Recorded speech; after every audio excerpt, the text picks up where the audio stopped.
데살로니가전서 5장 23절입니다. 주보는 5장 2절대인데 미스포린트입니다. 데살로니가전서 5장 23절.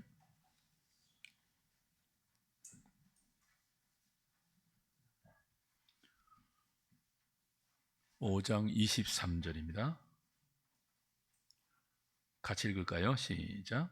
평강의 하나님이 친히 너희를 온전히 거룩하게 하시고 또 너희의 온 영과 혼과 몸이 우리 주 예수 그리스도께서 강림하실 때에 험없게 보존되기를 원하노라.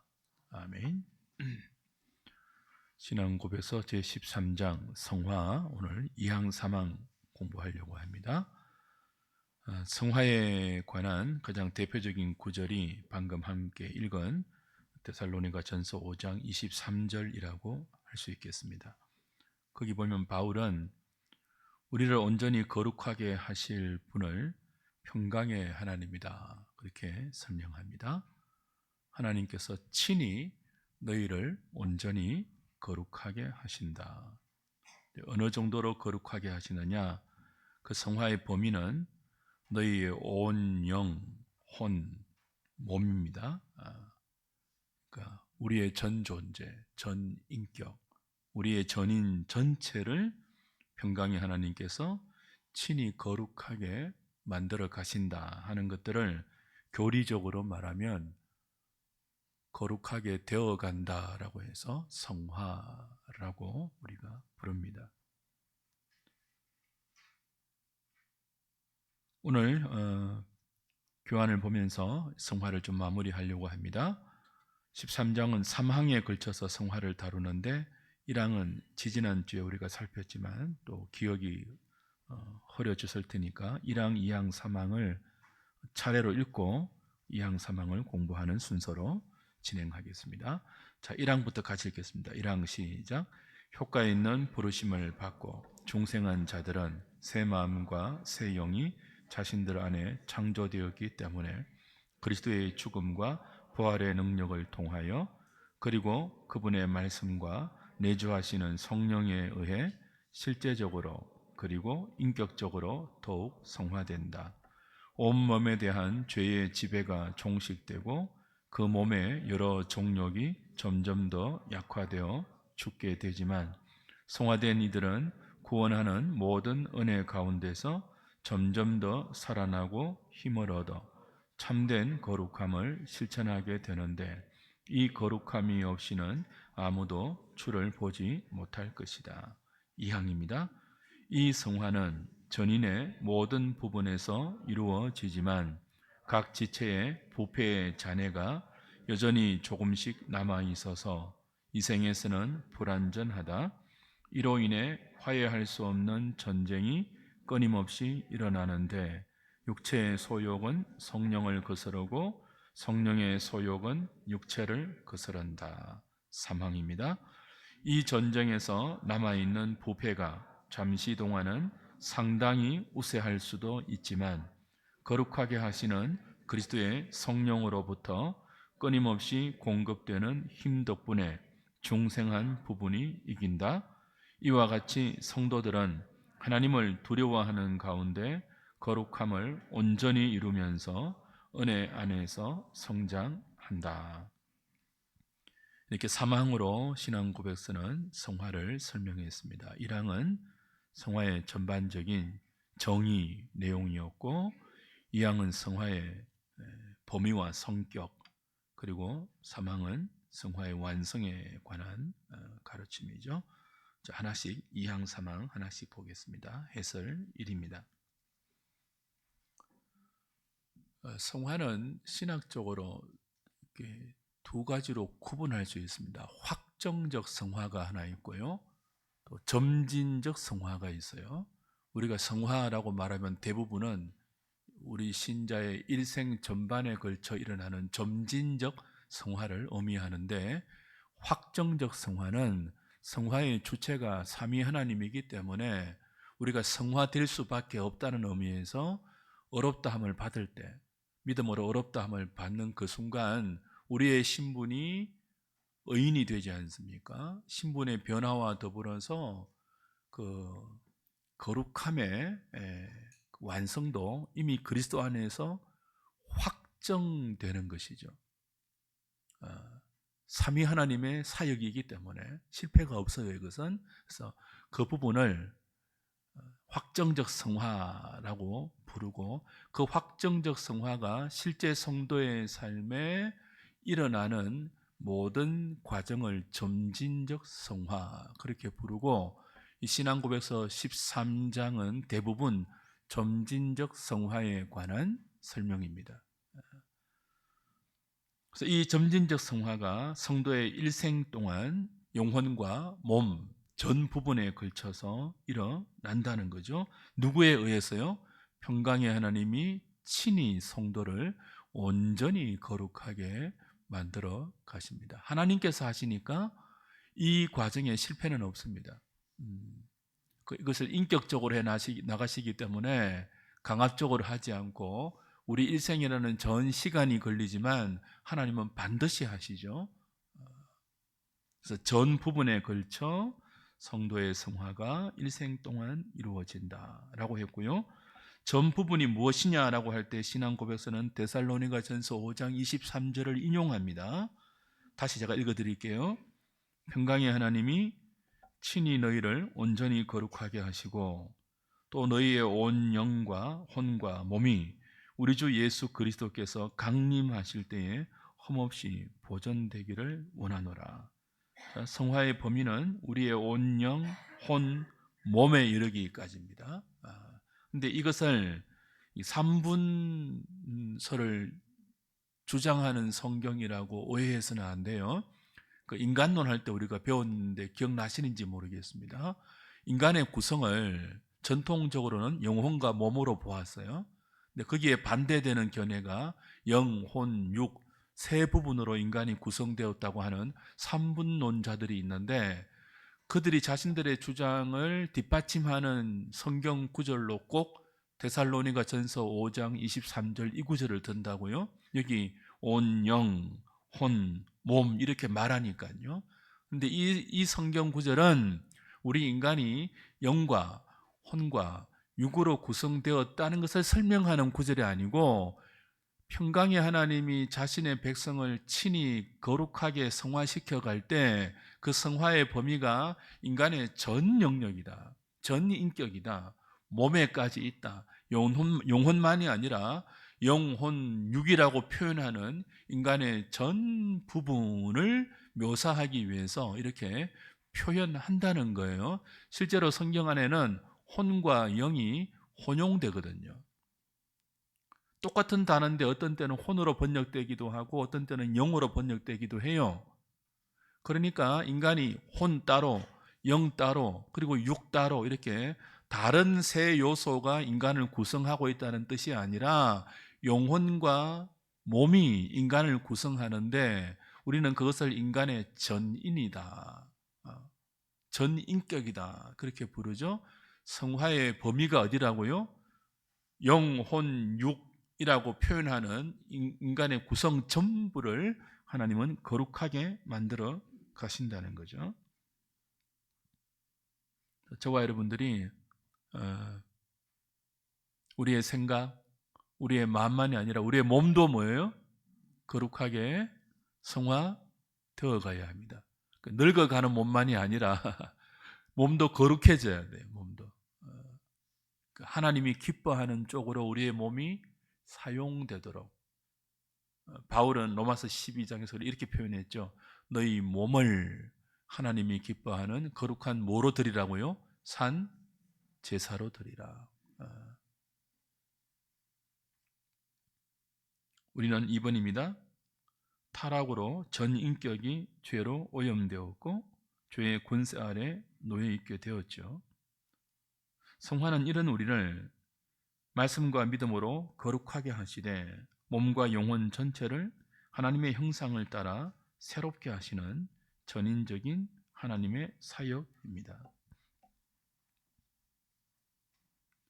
여기에 우리는 인격적으로 반응해서 먼저 우리의 지식이 새로워져요. 평강의 하나님께서 친히 자기 백성을 거룩하게 만들어 가실 때 지식을 거룩하게 만들어 가십니다. 지식, 우리의 지성, 우리의 지성이 하나님을 알아가게 됩니다. 우리의 지성이 인간 자신의 존재됨에 대해서 깊은 자각을 하게 됩니다. 우리의 지성이 세상의 본질을 바로 꿰뚫어 보는 지혜를 갖게 됩니다. 평강의 하나님께서 신자의 전 일생 동안 우리의 지성을 날카롭게 빚어가십니다. 이 날카롭다는 말은 뾰족하다는 뜻이 아니에요. 알 것을 확실히 안다, 그런 뜻이죠. 깔뱅은 기독교 강요에서 지식을 두 가지로 제시합니다. 하나님을 아는 지식, 그리고 인간을 아는 지식, 자기 자신을 아는 지식이죠.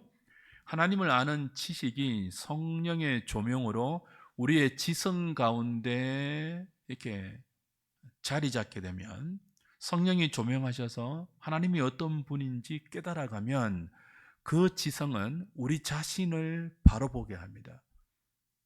지식이 새로워지죠. 그래서 인간의 인간됨을 알고 하나님의 하나님됨을 알아가면서 이 두 부분에 믿음으로 반응하게 되죠. 성화입니다. 날마다 새로워지는 우리의 지성. 기도할 필요 있죠. 우리의 지성을 하나님 날마다 더 날카롭게 연마해 주십시오. 알아야 할 것 알게 해 주십시오. 하나님에 대해서 더 깊이 알게 해 주십시오. 나의 지성을 흔들어 깨워 주십시오. 내가 어떤 존재인지를 알게 해 주십시오.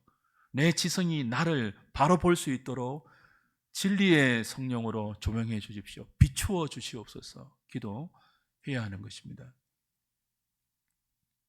두 번째, 우리가 거룩해져 간다고 할 때 감정도 새로워지죠. 육신의 일과 현저하게 대조되는 갈라디아서 5장에 나오는 성령의 열매는 거의 감정적인 요소가 많아요. 감정의 요소가 동반되죠. 사랑, 감정의 요동침이 없는 사랑을 여러분 상상할 수 있습니까? 감정이 움직이지 않는 사랑이 있습니까? 사랑, 성령의 열매인데 감정의 요소죠. 우리의 지성이 새로워지면 그 새로워진 지성은 우리의 감정을 움직입니다. 하나님을 사랑하게 합니다. 이웃을 사랑하게 합니다. 그리고 하나님 나라의 의와 평강과 희락이라고 할 때 그 희락, 그것이 우리의 감정 안에 큰 요소로 자리 잡게 되죠. 화평케 하는 자는 복이 있나니 저들이 하나님의 아들이라 일컬음을 받는다라고 할 때 이 화평함, 우리 안에 먼저 이루어지는 하나님과의 샬롬, 다른 사람과의 샬롬, 이 화평함도 감정의 중요한 요소 아닙니까? 성화는 이 감정이 날마다 빚어지고 거룩해지는 거죠. 오래 참는, 오래 참음, 이 모든 것들 감정의 요소입니다. 사탄이 우리의 감정을 얼마나 많이 자극합니까? 제가 전에 한번 C.S. 루이스의 스크루테이프의 편지를 소개한 적이 있죠.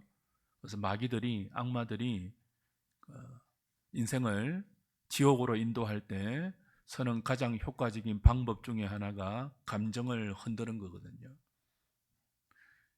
우리 신앙이 감정적인 요소로만 치우치게 만드는 것이거든요. 잘못된 감정을 자극해서. 그래서 성화는 우리의 잘못된 감정이 거룩하게, 그죠? 사랑과 희락과 화평으로 거룩하게 빚어져가는 과정이기도 합니다. 세 번째는 뭐죠? 의지의 요소죠. 우리의 의지도 날마다 하나님이 기뻐하시는 쪽으로 작동될 수 있도록 우리의 결심과 다짐이, 자, 이제부터 나는 나를 행복하게 하기 위해서 이렇게 살 거야 라고 우리 얼마나 자주 다짐합니까? 결심합니까? 그런데 인생은 하나님의 기쁘심을 위하여는 결코 다짐하지 않거든요. 가만히 내버려 두면 우리 하나님을 기쁘시게 하는 방향으로 우리의 의지가 발동되질 않습니다. 그래서 평강의 하나님께서 친히 자기 백성을 거룩하게 만들어 가시는데 우리의 의지가 하나님을 기쁘시게 하는 쪽으로 발동될 수 있도록 우리의 결심과 다짐이 그쪽으로 운행될 수 있도록 간섭하시고 역사한다는 거죠. 빌립보서 2장 13절은 이렇게 말합니다. 너희 안에서 행하시는 이는 하나님이시니 자기의 기쁘신 뜻을 위하여 너희에게 무엇을 두게 하신다고요? 소원을 두고 행하게 하시나니. 우리 안에 하나님의 기쁘신 뜻을 위하여 살고 싶다는 소원을 성령께서 빚어주시고 만들어 주신다는 거예요. 여러분 한번 자신에게 한번 물어보세요. 그런 소원이 있는지. 지금까지는 내가 나를 기쁘게 하는 삶을 위해서 소원을 두고 살아왔다면 이제부터라도 하나님을 기쁘시게 하는 삶을 호흡이 있는 동안 좀 살아내고 싶다 하는 그런 소원 말이에요. 이런 소원을 누가 준다고요? 성령께서 성도들 안에 빚어주세요. 성화죠. 그런 소원이 없다면 여러분 기도 많이 하셔야 됩니다. 한번 아무도 모르게 한번 손 들어보세요. 나는 그런 소원이 없는 것 같아.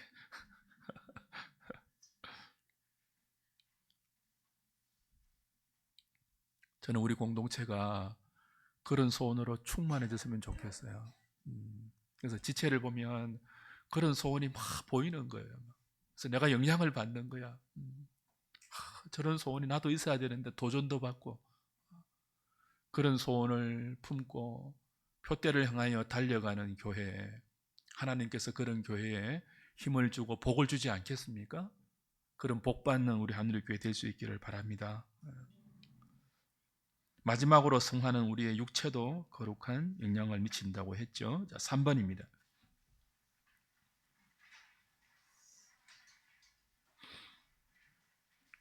그러나 그죠? 평강의 하나님께서 친히 자기 백성을 온전히 거룩하게 해 가심에도 불구하고 신자의 성화는 이생 동안에 불완전하게 이루어집니다. 인격적으로 성화시켜가는 하나님의 인격적인 사역 때문이기도 하고 우리 인격 안에 여전히 남아있는 부패의 잔해 때문에 그렇죠.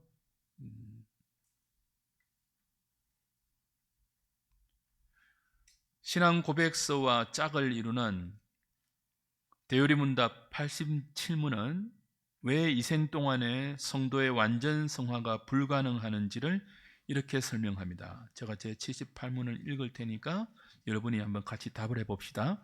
제 78문, 왜 신자들은 성화를 완전히 이룰 수 없습니까? 신자들이 성화를 완전히 이룰 수 없는 이유는 그들의 모든 부분에 남아있는 죄의 잔재들과 끊임없이 성령을 거스르는 육신의 정욕 때문입니다. 이로 말미암아 신자는 자주 시험에 들어 넘어지고 여러 가지 죄에 빠져 모든 신령한 봉사에서 방해를 받습니다.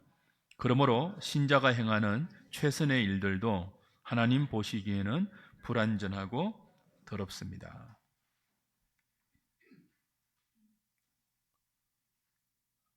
하나님이 우리를 인격적으로 다루시죠. 강압적으로 하지 않아요. 인격적으로 다루기 때문에 성화는 전 일생 동안 우리의 영혼과 육신 전체에 걸쳐 일어남에도 불구하고 불완전합니다. 하나님의 표준에서 볼 때 완전 성화를 이루는 인간은 아무도 없어요. 이 생 동안에. 그리고 막 우리가 은혜를 구하면서 기도하면서 거룩을 만들어 가신 하나님께 순종하여 죄에서 이기고 승리한다 할지라도 그게 하나님 보시기에는 불완전한 수준이죠.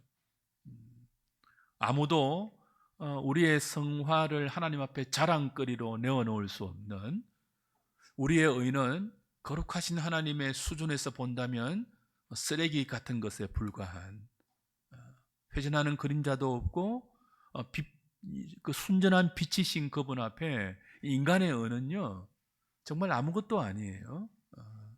그래서 불완전합니다. 하나님 이 정도면 됐죠?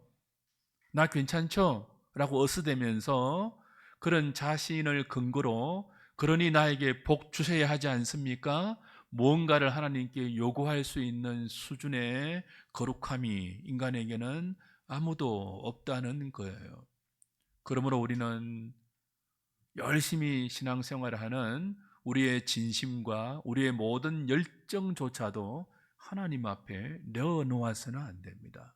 그리고 그런 우리 자신을 다른 사람과 대조해서 우쭐거리거나 절망감을 가져서도 안 됩니다. 우리의 성화는 온전히 평강의 하나님 앞에서 우리 자신이 겸손하게 빚어져 가야 하는 그런 일생의 과정이죠.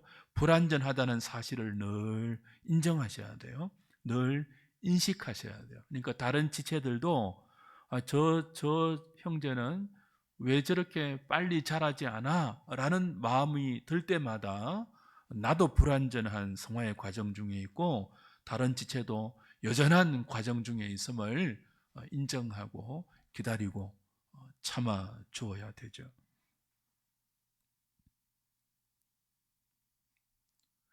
불완전한 우리의 성화는 늘 영적 전쟁으로 나타나는데요. 4번입니다. 그 성도의 삶의 큰 특징 중에 하나는 영적인 갈등이에요. 성령의 소욕과 육체의 소욕이 쟁투하면서 우리 안에 일으키는 내적인 갈등이죠. 내적인 영적 전쟁이에요. 소욕, 강력한 욕구거든요. 성령께서 우리 안에 만들어내시는 거룩을 향한 강력한 욕구가 우리 안에 새로운 본성으로 하나 있고요. 또 하나 여전히 뭐가 있다고요? 육체의 소욕이 타락한 본성대로 우리 자신을 위한 이기적인 삶으로 이끄는 또 다른 강력한 욕구가 우리 안에 있어요. 이 둘이 부딪힙니다. 그래서 늘 갈등하죠. 성도를 갈등하는 존재라고 규정해도 무리가 아닙니다. 그 갈등을 다른 말로는 영적 전쟁이라고 합니다. 두 소욕이 서로 맹렬하게 싸웁니다. 우리 삶을 지배하기 위해서, 우리 삶을 이끌어가기 위해서 이 두 가지 소욕이 서로 주도권을 행사하기 위해서 우리 안에서 맹렬히 싸우는 전쟁터가 성도의 실존이죠. 바울의 고백처럼 우리에게는요, 선을 행하기 원하는 자신과 정반대인 악이 함께 공존합니다.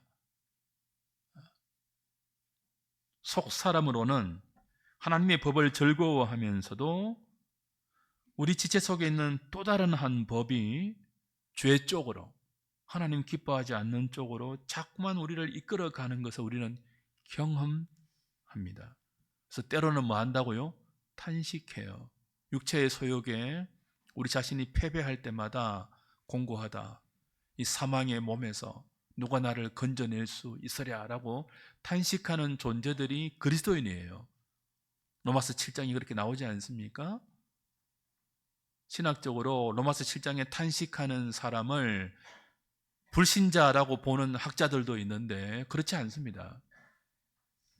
이 죄의 싸움에서 패배한 자신을 탄식할 수 있는 존재는 중생한 그리스도인들밖에 없어요. 우리의 성화가 이 땅에서 불완전하기 때문에 때때로 패배하고 그 패배가 주는 좌절감이 지극히 클 때는 탄식하죠. 우리가 탄식하죠. 그런 탄식이 없는 것이 오히려 이상하지 않습니까? 매일 승리하는 그리스도인이 어디 있습니까? 어제 승리했는데 오늘 또 넘어지고, 오늘 또 두 번 넘어질 것 한 번 넘어져서 승리하고 감사했는데 내일 똑같은 시험 앞에 또다시 넘어지는 자신을 보고 우리가 얼마나 많이 좌절했습니까? 좌절하는 만큼 자기를 의지하지 않고 주님을 의지할 수 있거든요. 우리 일생이 그렇지 않습니까? 그걸 배워가는 거예요. 그래서 힘을 빼죠. 자기 자신의 확신에 대한 힘을 빼고 주님을 의지하는 믿음의 힘을 점점 키워가죠. 그것이 영적 갈등을 통해서 이루어진다고요.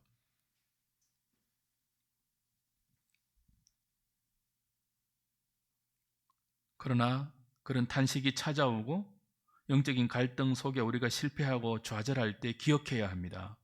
이미 이 영적 정쟁에서 우리의 대장 되신 예수 그리스도가 승리를 확보해 주셨죠. 사망을 이기셨고요. 그 승리하신 주님의 뒤를 따르는 자기 백성들도 승리할 수 있도록 아버지와 함께 보혜사 성령을 보내어 우리를 친히 인도하고 있기 때문에 마침내 우리의 승리는 확보되어 있음을 우리는 기억하면서 실패하고 넘어질 때마다 다시 용기를 내어 일어나 하나님께서 만들어 가시는 그 성화의 삶에 우리를 순종시켜 나가야 합니다. 베드로는 베드로전서 2장 11절에서 분투하라는 의미로 우리에게 이렇게 권면하죠. 사랑하는 자들아, 거류민과 나그네 같은 너희를 권한다. 영혼을 거슬러 싸우는 육체의 정욕을 제어하라. 실패할 때 있지만 또다시 오뚜기처럼 일어나서 육체의 정욕, 영혼을 거스르는 우리 안에 있는 육체의 정욕을 대항해서 싸우면서 컨트롤하라, 제어하라.